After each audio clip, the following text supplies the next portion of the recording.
అగ్ని దేవుడు హిందూ ధర్మంలో అత్యంత ముఖ్యమైన దేవతల్లో ఒకరు.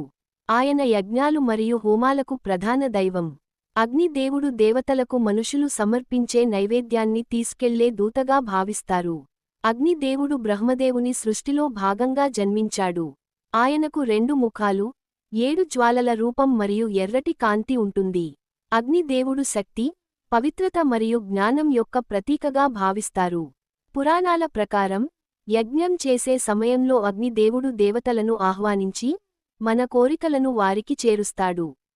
అందుకే ప్రతి పూజలో అగ్ని ముఖ్యమైన పాత్ర పోషిస్తుంది.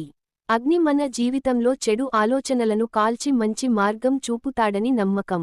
అగ్ని దేవుని తల్లిదండ్రులు బ్రహ్మదేవుడు మరియు స్వాహాదేవి అని చెబుతారు. అగ్ని దేవుని వాహనం మేషం, గొర్రె. ఆయనకు ఉన్న శక్తి సృష్టి, రక్షణ మరియు మార్పుకు సంకేతం.